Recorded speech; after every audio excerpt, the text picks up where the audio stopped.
You think Fort Knox is big? Well, just wait until you see this. I'll explain as we explore.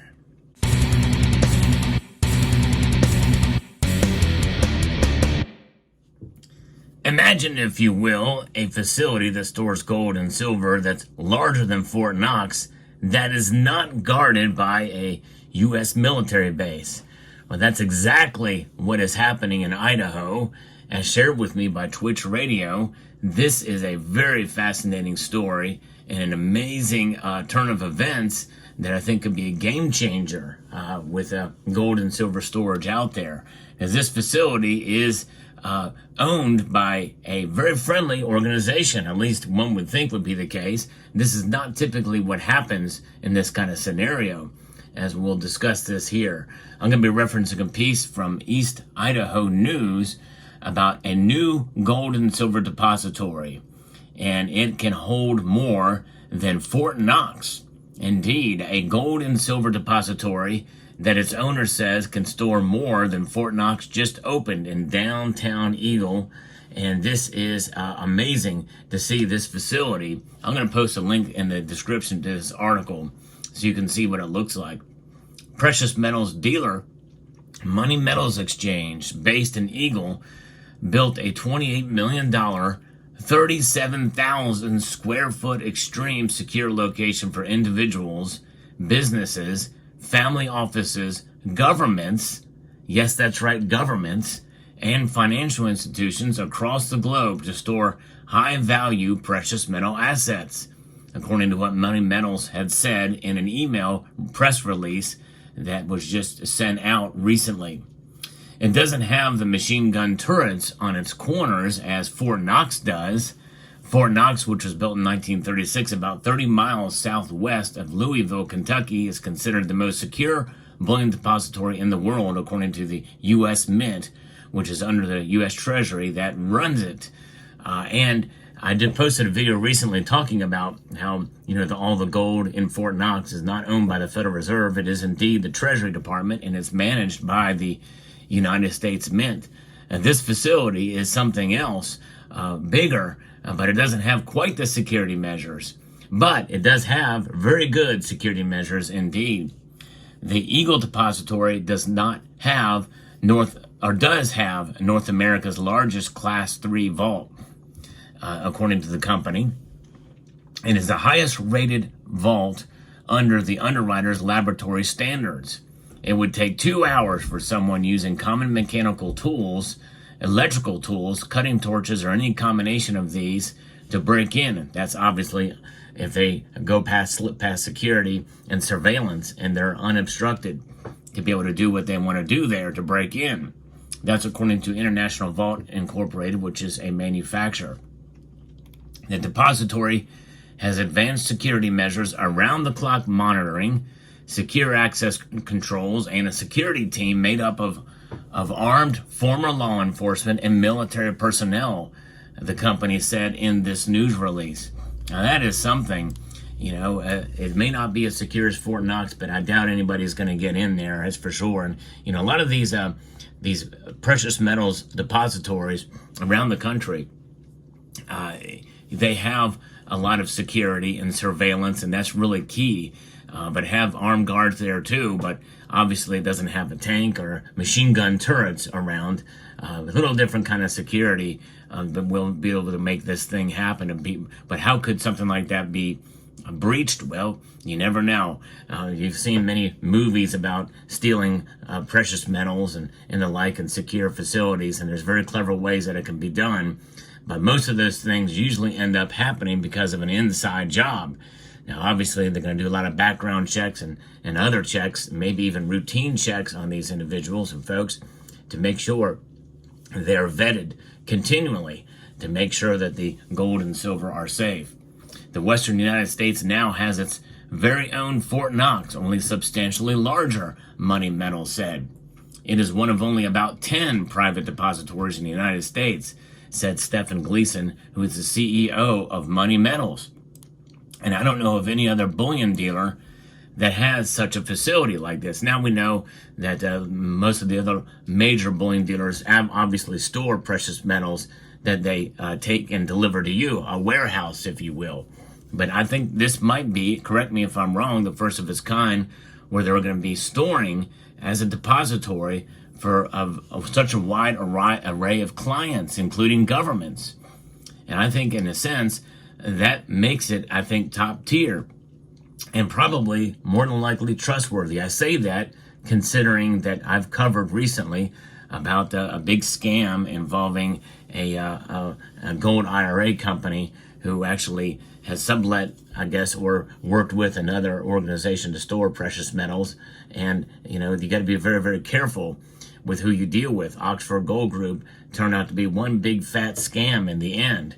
But, it's a little different situation and setup where Money Metals Exchange has been around since 2010, and they are a precious metals dealer, and their vaulting will be managed specifically by them rather than some other institution. I don't know that any other bullion dealer has that. They may, I'm just not aware of it.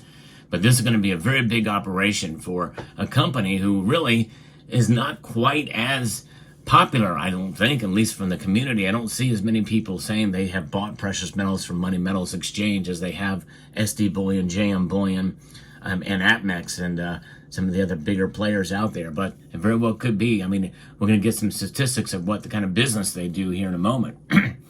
As a business that began with a single employee based out of the historic Old Eagle Hotel in 2010, we are pleased to be able to remain in Eagle with this latest expansion, Gleason told the Idaho Statesman in an email. I think that's important. You keep everything in one location. You remember your roots, and I think that gives goodwill to the community as well as to be able to provide a service, and that reputation, I think, is paramount. I think that's wonderful. The depository will bring more employment opportunities to the Treasure Valley. In general, Gleason said.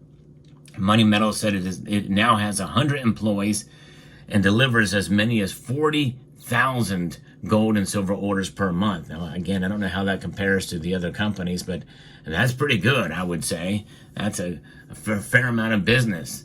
The depository can store at least $100 billion in gold and silver and can be expanded to 60,000 square feet. 60,000 square feet, that's you could almost double it up from 37,000. That's pretty amazing that they have that capability to expand much greater than where they're at now.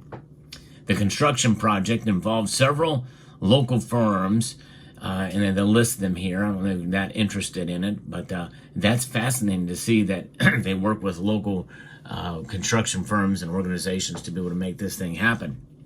Now, you think about the size of that facility, the security involved. Let's revisit back to Fort Knox and what Fort Knox is about. Well, according to the U.S. Mint, the Fort Knox was completed in 1936 at a cost of $560,000. Think about that for a moment. That would be just an above average house price these days, and they built the whole facility for that in 1936. Amazing. Just goes to show you the value of our dollar and how much it's lost. The structure and content of the depository is known only by a few, and no one knows all of the procedures to open the vault. No visitors are allowed inside. Franklin Delano Roosevelt was the only president who has been inside the vault. A congressional delegation was allowed, as well as the media, to visit in 1974. It stores a large portion of the country's gold bullion in the form of standard U.S. Mint bars of almost pure gold, or coin bars resulting from the melting of the gold coins.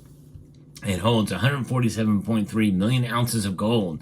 Someone asked me that recently, and I didn't know the exact number. I knew that not all of our gold was stored there. It's only about half of the Treasury's gold that is stored in Fort Knox. So where's the rest of it? I think it's in the Fed, the New York Fed building, which is as a custodian of the gold there for the United States Mint as well as other countries. I think that's where the remainder of the gold is stored there. In 1947, Fort Knox stored the Declaration of Independence, the Constitution, the Bill of Rights during the Second World War to protect them from danger. They were later returned to Washington, D.C. in 1944. The U.S. Bullion Depository has earned the title as secure as Fort Knox. And that's a pretty good standard for sure. Now, Gleason and his company made news in April when the governor of Idaho, Brad Little, vetoed a bill that would have allowed the state treasurer to invest in gold and silver. For several years, Gleason, an entrepreneur who lives in Charlotte, North Carolina, had urged the state of Idaho to invest in gold and silver as a safeguard against inflation. He and Money Metals Exchange have donated to numerous Republican state and local candidates and the Republican Party of Idaho. They've been very involved in sound money legislation across the United States, as I have documented on this channel for quite a number of years now. They've been instrumental in their activities there, and I applaud them for that. Little said that the fiscal note that legislatures relied upon to determine the gold and silver's bill impact on state finances failed to take into account the many additional costs that will be borne by taxpayers for storage, safeguard, and purchase of commodities such as gold and silver. So this facility is now freshly minted, pun fully intended there.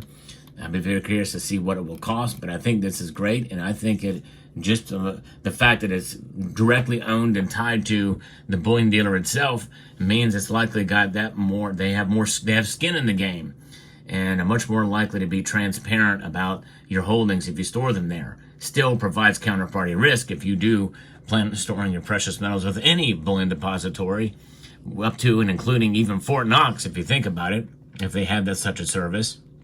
But hopefully they've got ways to be able to give you assurance and confidence that you're storing with them, and it will be a trustworthy proposition there.